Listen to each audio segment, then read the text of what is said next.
The person says, "I want to be an excellent leader." That's great. The first thing we do is go to his house.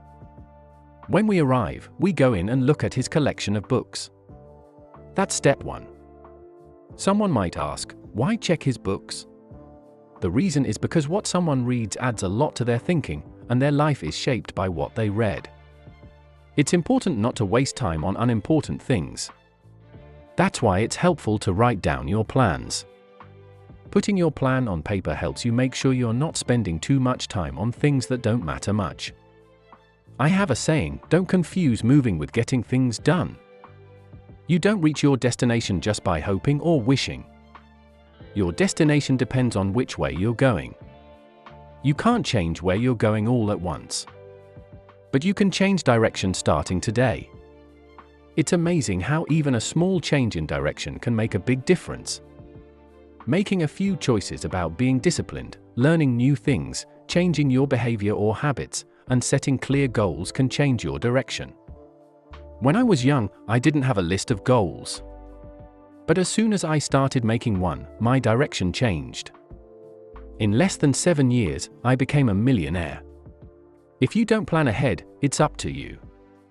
But here's the flip side, if you do prepare, you boost your chances of doing well. You up the odds. Being ready helps you grab opportunities as they show up, making you more likely to take advantage of rare chances that come your way.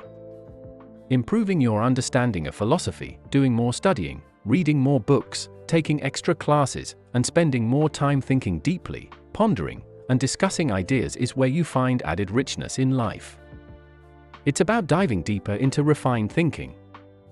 These are the steps of exploring new ideas intellectually that many people avoid because they don't want to or are too busy, or because it seems too challenging. But let me tell you, once you start embracing these extra skills, you won't want to go back. This new intellectual journey is where you discover wealth, happiness, a better life, influence, and power. Take control of your life. Take control of your day. Take control of your conversations. Take control of your family. Take control of your opportunities. And learn these skills. Develop this kind of plan. And let me tell you, life will become better for you. Be among the 3%. Be among the 10%. Be among the 5%. Step away from the 95%. We all need a good collection of books. Mr. Schoff helped me start mine. One of the books he suggested was Think and Grow Rich by Napoleon Hill. Just hearing the title makes you curious, right? Think and Grow Rich. Who wouldn't want to read that? I found it at a second-hand bookstore and bought it for less than 50 cents. And I still have it. It's one of my most cherished possessions. You can begin building a library just like I did. Here's a mindset to help you get started. Your library should reflect that you're someone who takes life, health, spirituality, culture, uniqueness, sophistication, economics, prosperity, productivity, sales, management skills, and values seriously. Let your library show that you're a dedicated learner. Your library will serve as your mental nourishment, your food for thought. It's crucial to feed your mind, not just your body. Education is essential. A great book to begin with is How to Read a Book by Mortimer Adler. Adler, who was the chief editor of the Encyclopedia Britannica, which is also a valuable set of books to have in your library. In How to Read a Book, Adler offers helpful tips on how to not only read a book but also extract the most information from it. He also provides a list of the greatest books ever written, which I've used as the foundation of my library. I'm just sharing what worked for me. If it helps you, great. If it doesn't, keep searching until you find something that does. Just make sure your library covers a variety of topics. Let me provide some examples. Firstly, it's important to understand history. Learning about American history, international history, family history, and political history can show you that life rarely improves on its own. Once you realize this, you'll understand that you need to take action to make changes. History teaches us about the resources available to us like seeds, soil, sunshine, and rain, and how people in the past have used them to improve their lives. Many have gone from being unproductive to productive members of society. That's the purpose of history, to learn from our ancestors' experiences. Be a diligent student of history. The next important subject is philosophy. Understanding some parts of philosophy might be challenging, but don't just stick to the easy parts. Try to tackle the more difficult concepts. That's how you develop as a person. Moving on to novels. Often, an interesting story contains philosophical ideas that the author wants to convey. Ayn Rand was particularly skilled at this in her novel Atlas Shrugged. It kept readers engaged while presenting Rand's philosophy. You don't have to agree with the author's viewpoint to gain something from a novel. Here's a tip: avoid reading low-quality books. While there might be something valuable in them occasionally, it's not worth spending time on them. You might find a small benefit in a bad book, but it's not worth searching through the trash for it. There are too many great books out there to spend time on mediocre ones. Moving on to biographies and autobiographies. These books tell the life stories of different people, both good and bad. It's important to learn about the balance between good and evil. Try reading about Gandhi and Hitler. One shows the incredible good a person can achieve, while the other shows how low and awful someone can become. Understanding both sides is important. Then, accounting. It's essential to have a basic understanding of accounting.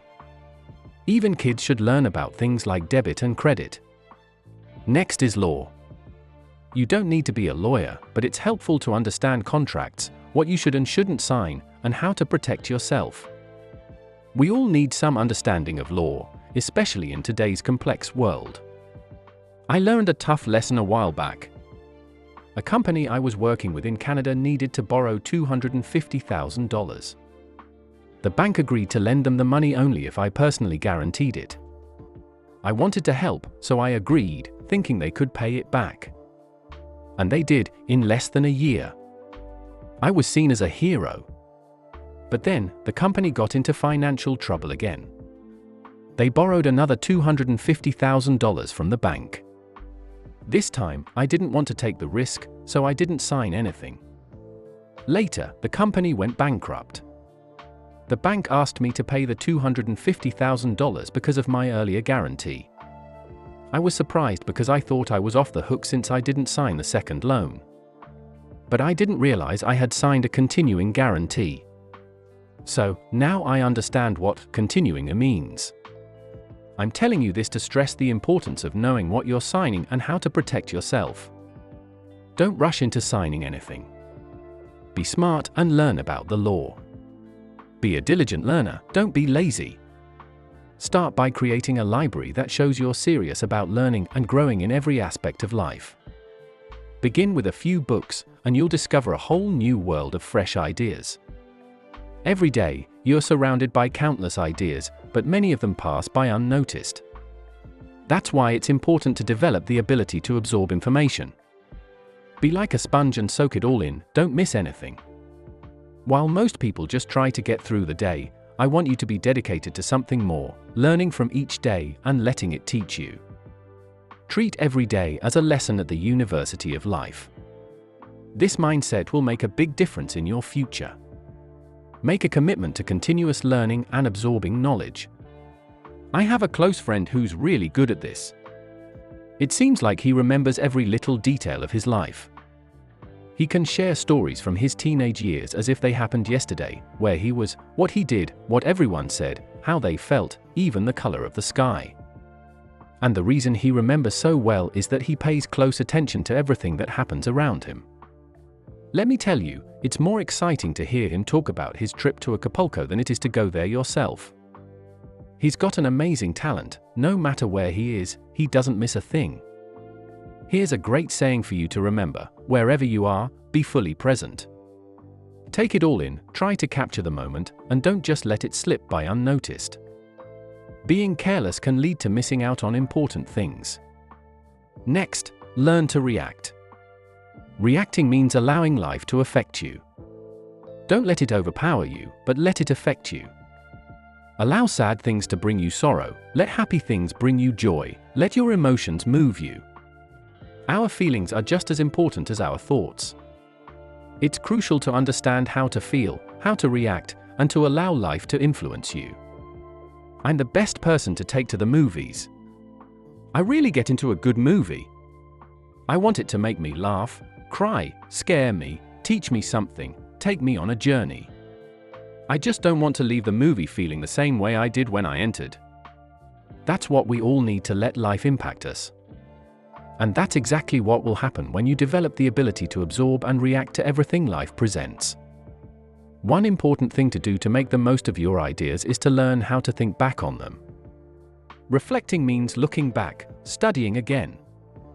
Look back over your notes, your thoughts, and your day. There are certain times when reflecting is particularly useful. One of those times is at the end of the day.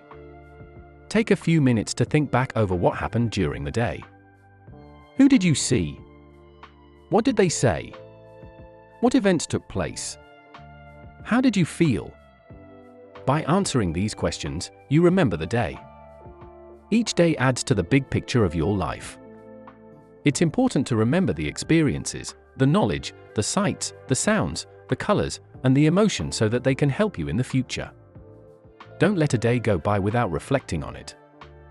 After that, set aside a few hours at the end of each week to think back. Look through your calendar, your appointments, and ask yourself the same questions. Where did you go?